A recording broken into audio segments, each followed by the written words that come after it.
Hi everybody, and welcome back to A Dinosaur in the Library. I'm Dawn, and thank you for showing up to hear me ramble about books again. So today I'm going to be doing a tag. This is the Springtime Beauty tag, which was created by Novels and Nonsense, and I will link her channel down below.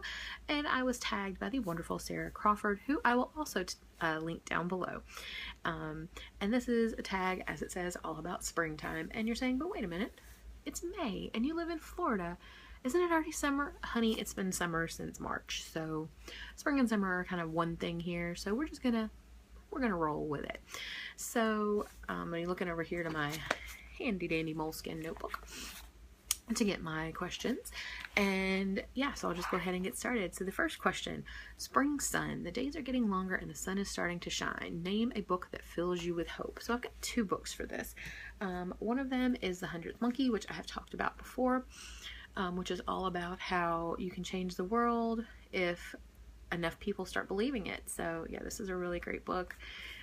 And this is the one that I was telling you about that is not copyrighted. There are multiple PDFs and Word documents of this floating around the internet that are perfectly and 100% legal for you to download and read online without paying for it, because this is not a copyrighted book. I'm sure you can find book copies of this to buy as well if you prefer.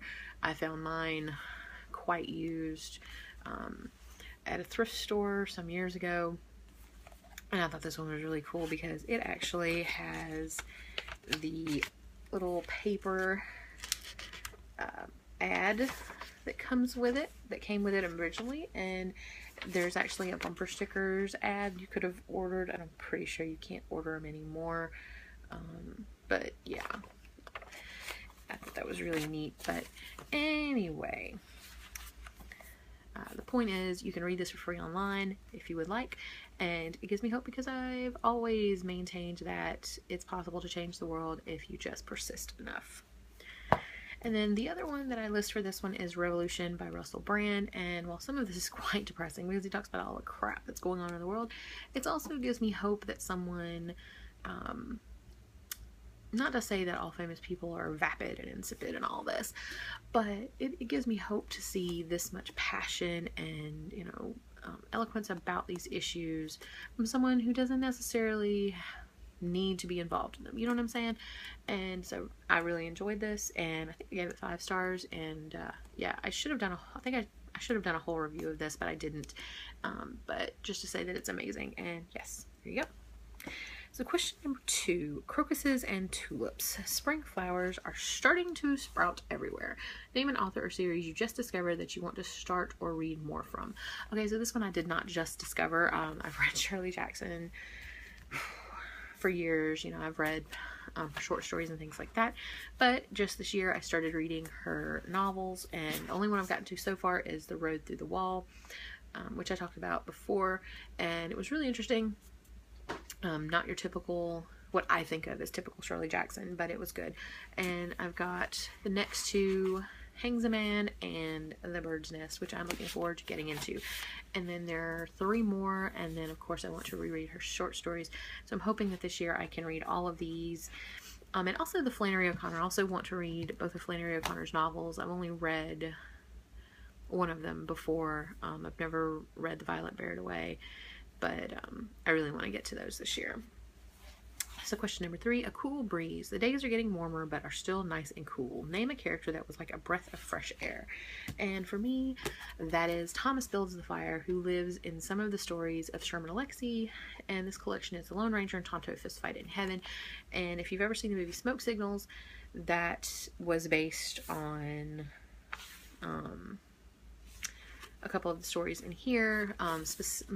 Very specifically, this is what it means to say Phoenix, Arizona, and Thomas is in that one, and several others in here. And Sherman Alexie is brilliant. I love all of his books. I've never read anything by him that I didn't just immediately fall in love with. Poetry, short stories, novels, articles. Even though one of them was about sports. What do I care about sports? I don't care. It's Sherman Alexie.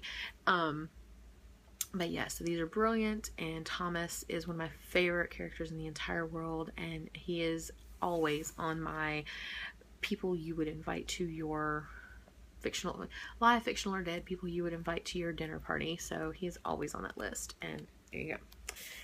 Question number 4, blossoming tree. All the trees are bursting with spring color. Show some book covers that remind you of spring. And I found 4 for this. One of them is Mr. Monk is Miserable.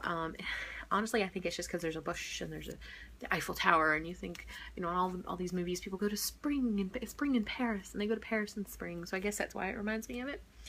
The next one is my copy of Metamorphoses by Ovid, and you know, it's Narcissus. I think that's supposed to be Narcissus at the pool. Yes, Narcissus.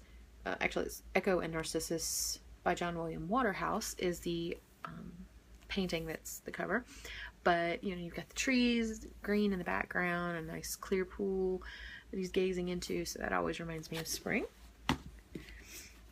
Terry Pratchett and Stephen Baxter's The Long Earth. I guess you can look at that one and tell why. You've got this big green field and all the birds. And yeah, so that one, I thought that one was really cool. And then the final one is Barbara Kingsolver's Animal Vegetable Miracle, A Year of Food Life. And I think it's just this really pretty green cover and the beans. And actually, she specifically says on the back, this is the Christmas Lima Bean, which is an heirloom variety included in the Slow Food of USA Ark of Taste.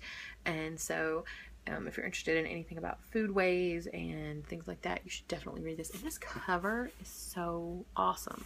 It's this very textured green.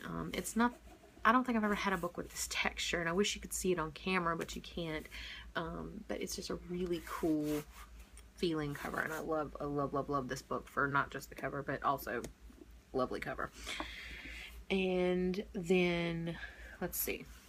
Question number 5, t-shirts and shorts. With warmer weather comes cooler clothing. What is your favorite short book? And I forgot to pull it off the shelf and it's way over there, but that is always going to be The Time Machine by H.G. Wells. I don't know how many more times I can say time machine on this channel. If I went back and counted, it'd probably be a ridiculous number. But yeah. Number 6, spring is the time for new beginnings. What series are you hoping to start this year? And technically I already started this one, but I want to finish it because the 4th and final volume is supposed to come out this summer, and that is The Long Earth again by Terry Pratchett and Stephen Baxter. I have the first 3, but I've only read this one, and I'm going to have to reread it before I read the others, so technically I guess I will be starting this series this year. And number 7 is Springtime Beauty. What are some of your favorite spring flowers? I don't think this counts as a flower, but one of my favorite things in the entire world was always back home when the dogwoods started blooming. There was this one road that had dogwoods lining both sides, and when they started blooming, you could get it one end of the road, and it was just gorgeous. All the blooms. And my grandmother always really loved dogwoods. She had a gorgeous Japanese dogwood in her yard, and if you've never seen a Japanese dogwood, look it up. They're really beautiful when they're in bloom. And I'm not sure this is a spring flower, but alströmerias are my favorite flower. They're Peruvian lilies. You see them a lot in grocery store flower bins. They're pretty cheap to buy like that, but I think they're just gorgeous, and they last forever, and they don't wilt. I've never had any wilt. What they do is they just stay intact until they just get till the time when most flowers would wilt, and then they just fall apart. And granted, you have petals everywhere, but I prefer petals everywhere to just wilting. And then finally, even though people think of them as weeds, I'm going to say dandelions. I love the yellow flowers, and I also love the fluffs.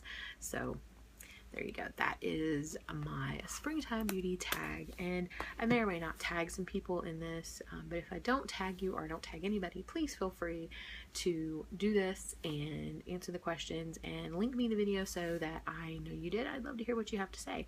And I hope everybody is having a wonderful week, and I will see you guys in the next video. Bye.